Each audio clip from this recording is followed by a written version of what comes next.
अब विचारों की श्रृंखला को आगे बढ़ाते हैं। अब से थोड़ी ही देर पहले ये बात हो रही थी कि क्यों कॉरपोरेट सेक्टर, क्यों एनजीओ, क्यों सरकार, क्यों नहीं एक इंडिविजुअल भी अपने स्तर पर आगे आ सकता है। तो मुझे आपके समक्ष ये बात रखते हुए खुशी हो रही है कि भले ही सरकारी दायरे में काम करते हुए भी एक इंडिविजुअल सोच ने हज़ारों लाखों बच्चे के फ्यूचर को संवारने का काम किया, जब वो mission director Jharkhand skill development mission society के मिशन डायरेक्टर रहे, और अब एक आईएफएस के रूप में जब वो एपीसीसीएफ के रूप में काम कर रही हैं, तो पर्यावरण संरक्षण भी शानदार काम करती हैं। आज के इस अवसर पर उपस्थिति है श्री रवि रंजन सर की। निवेदन आपसे सर आप आएं और अपने विचारों को हमारे समक्ष रखेंगे।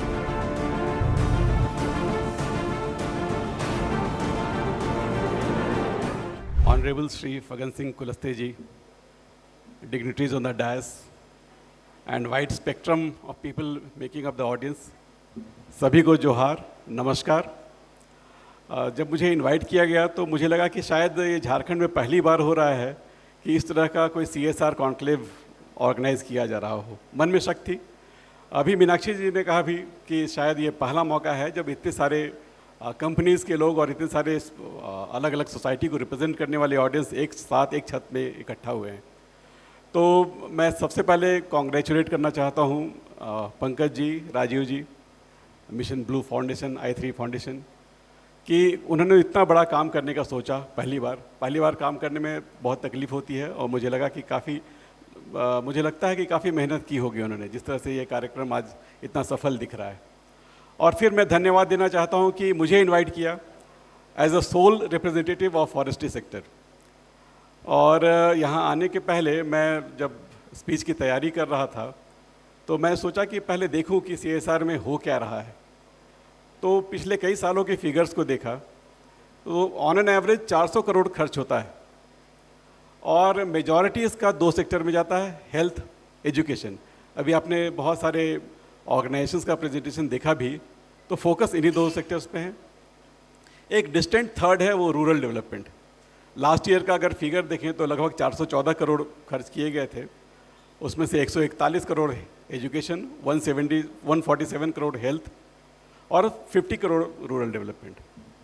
अब देखिए तो फॉरेस्ट्री, इन्वायरमेंट, क्लाइमेट चेंज, दूर दूर तक बहुत छोटा प्रेजेंस नज़र आता है। आखिर कारण क्या है, क्यों हो रहा है ऐसा? मेरी बात हो रही थी फील्ड लेवल के ऑफिसर से, तो मैंने कहा कि CSR में क्या होता है, क्या दिक्कत आ रही है बताओ।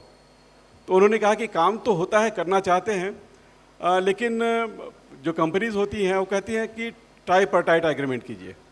ट्राईपार्टाइट मतलब कि एक फॉरेस्ट्री से डिपार्टमेंट होगा, एक कंपनी होगी, मान लीजिए CCL है, और तीसरा वो पार्टी जो काम को एग्जीक्यूट करेगी। अब बेचारे DFO में इतनी अथॉरिटी नहीं है कि वो कोई ट्राईपार्टाइट एग्रीमेंट को एग्जीक्यूट करा पाए। वो गवर्नमेंट में प्रपोजल भेजेगा और गवर्नमेंट में आप जानते हैं कि कितनी देर लगती है, तो फिर ऐसे ही रह जाता है, कुछ हो नहीं पाता है।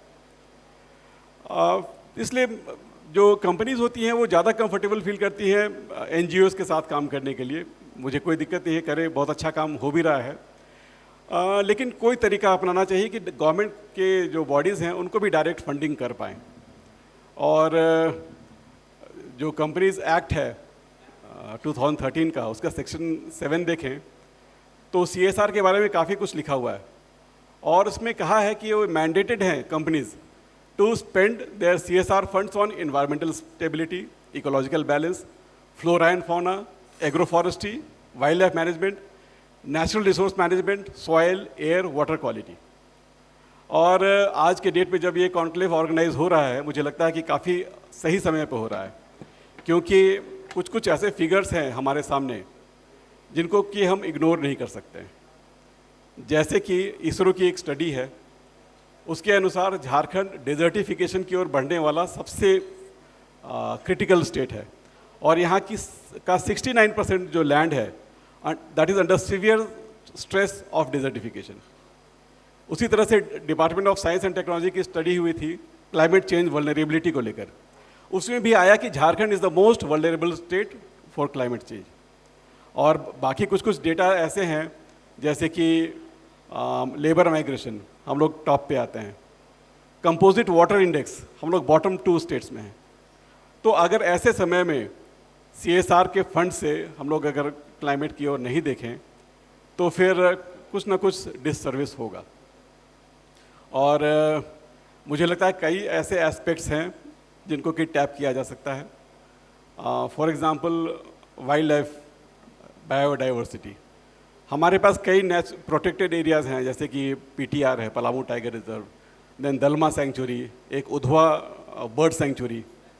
और झारखंड ऐसा स्टेट है जहाँ पे हाथी भी बहुत हैं और आए दिन पर मैन एंड एलिफेंट कॉन्फ्लिक्ट होता रहता है। आप देखते हुए कहीं कभी हाथी मर जाता है, कभी लोग मर जाते हैं और हम कंपनसेशन देते हैं, लेकिन वो कोई तरीका नहीं है। इतना वाइड एरिया है और जो फॉरेस्ट हैं वो कॉन्टिग्यूअस नहीं है, अलग अलग पॉकेट्स में हैं। अब हाथी एक पैच से जाकर दूसरे पैच में जाता है, बीच में रिहायशी इलाका है, कॉन्फ्लिक्ट होना ज़रूरी है। क्यों नहीं हम लोग कॉरिडोर कंजर्वेशन की बात करें और क्यों नहीं आप उसमें हमको असिस्ट करें। एनिमल रेस्क्यू सेंटर हम बना सकते हैं। झारखंड में एक भी एनिमल रेस्क्यू सेंटर नहीं है। एक बिल्डिंग बन के तैयार है लेकिन उसको टेक्निकल मैन पावर हमारे पास नहीं है, तो शायद उसमें आप हमको सपोर्ट कर पाएँ। अभी कुछ दिनों पहले देखा होगा कि रांची में एक घर में टाइगर आ गया था और उसको रेस्क्यू करने में एक बहुत बड़ा हाथ था। हम लोगों को ICICI फाउंडेशन से पलामू टाइगर रिजर्व के लिए एक रेस्क्यू वैन मिला था। तो पलामू से वो व्हीकल आया और उसमें हम लोग टाइगर को रेस्क्यू करके ले गए। लकीली वो वैन था हमारे पास, अगर नहीं होता तो पता नहीं क्या होता, कैसे हम लोग वहाँ के लोगों को बचा पाते, और अगर भीड़ भी बहुत ज़्यादा थी पता नहीं शायद टाइगर को भी बचा नहीं पाते। तो कई सारे ऐसे एवेन्यूज़ हैं। एग्रो फॉरेस्ट्री की बात करते हैं। अभी आप सुन रहे होंगे कि कार्बन क्रेडिट का मार्केट काफ़ी बड़ा हो रहा है और एक्सपैंड हो रहा है।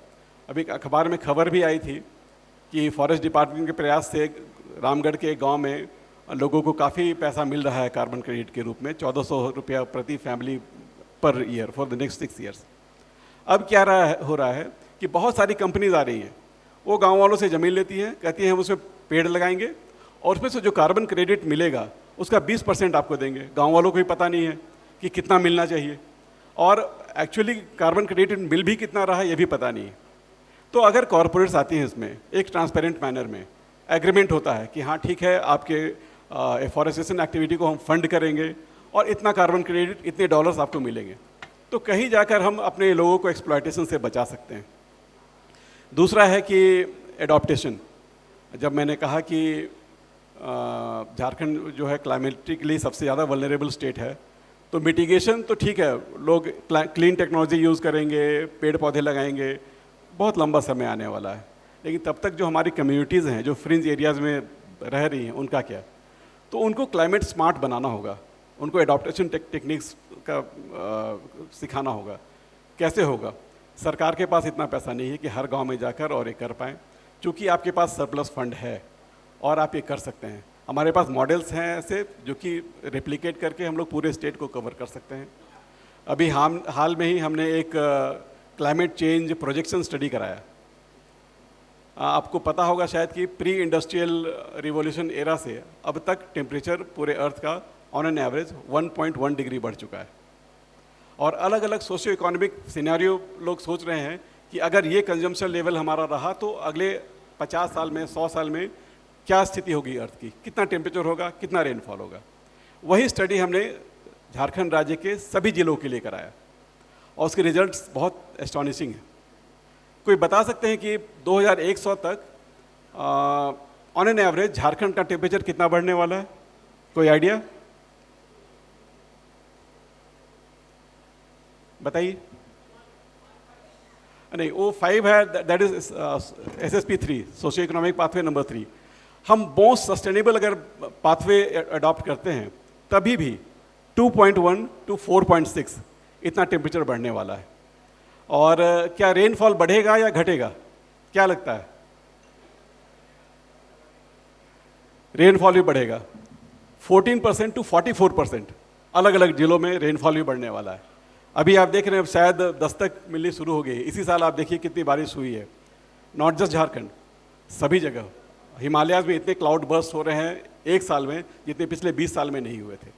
इंडिकेशन है हमारे पास और कुछ करना होगा इसके लिए। एक फॉरेस्ट्री का ही एक दूसरा एस्पेक्ट है NTFP। अगर एडॉप्टेशन के लिए लोगों को तैयार करना है तो एक बात जानना होगा हमको कि जितने भी फॉरेस्ट फ्रिंज एरियाज़ में लोग रहते हैं उनका 35% जो लाइवलीहुड है डायरेक्टली या इनडायरेक्टली फॉरेस्ट एरिया से आता है। मोस्टली किस चीज़ से? Non timber forest produce. क्या होता है? महुआ, लाह, तसर। तसर में हम नंबर 1 स्टेट हैं, लाह में नंबर 1 स्टेट में हैं, महुआ में भी हम एमॉन्ग द टॉप 5 स्टेट्स हैं प्रोडक्शन में। लेकिन होता क्या है कि महुआ पेड़ से नीचे गिरता है, मिट्टी में सना हुआ रहता है, वैसे ही हम बेच देते हैं, 25-30 रुपये किलो बिकता है। लाह सीधे टहनी तोड़ते हैं, बहुत हुआ तो उसको स्क्रैप किए और बेच दिया, व्यापारी आता है ले जाता है। तसर में भी बहुत कम वैल्यूएशन है, कुकुन ही हम लोग सीधे बेच देते हैं। अभी कुछ कुछ सिल्क बोर्ड काम कर रहा है तो उसमें थोड़ा हो रहा है, लेकिन महुआ और लाह ये 2 ऐसे एरियाज़ हैं बिल्कुल अनटैप्ड हैं। एक छोटा सा टेक्निकल इंटरवेंशन हम करें कि शेड नेट लगा दें तो उससे जो फूल है वो मिट्टी के टच में नहीं आएगा, उसकी क्वालिटी अच्छी होगी। और सोलर ड्रायर यूज़ करें, क्योंकि ऐसे भी बाहर ड्राई करेंगे तभी भी धूल कण के वो संपर्क में आएंगे और उनकी क्वालिटी ख़राब होगी। इतना करने से जो महुआ 25-30 रुपये किलो बिकता है उसका दाम सीधे 100 रुपया हो जाएगा। और आसपास कई डिस्टिलरीज भी आ रही हैं। छत्तीसगढ़ में पता चला है कि महुआ वो खरीदते हैं 100 रुपये किलो किसानों से, प्रायर एग्रीमेंट रहता है सीजन से पहले ही, और उसका वाइन बना रहे हैं। तो क्यों नहीं कॉरपोरेट्स कोई ऐसा क्लस्टर अडॉप्ट करें जिसमें कि ये छोटे छोटे टेक्निकल इंटरवेंशंस करें और महुआ का वैल्यू एडिशन करें। उसी तरह से लाह भी छोटा सा है, शेलैक बना सकते हैं, बटन लैक बना सकते हैं, बहुत ज़्यादा इसमें इन्वेस्टमेंट की ज़रूरत नहीं है, बस सोचने की ज़रूरत है। तो मुझे लगता है कि जब झारखंड जैसे स्टेट में जहाँ की 29% फॉरेस्ट एरिया कवरेज है और जहाँ के लोगों का इतना डिपेंडेंस है, तो अगर हम कुछ करें उनके लिए तो चैरिटी नहीं होना चाहिए, ये तो it's a moral sense on the corporates and it makes ecological sense also, और इकोनॉमिक सेंस भी है, क्योंकि जब लाइवलीहुड क्रिएट कर रहे हैं तो फिर आपके क्रेडिट में भी इजाफा होगा इससे। तो यही कहना है मेरा कि इसको आप एक कॉर्पोरेट बर्डन के रूप में नहीं समझें, सोसाइटी की तरफ एक अपना मॉरल ऑब्लिगेशन समझें और इन्वायरमेंट, फॉरेस्ट, क्लाइमेट चेंज के लिए ज़रूर कुछ ना कुछ करें। Thank you. Thank you sir, बहुत बहुत धन्यवाद करती हूँ APCCF श्री रवि रंजन सर का।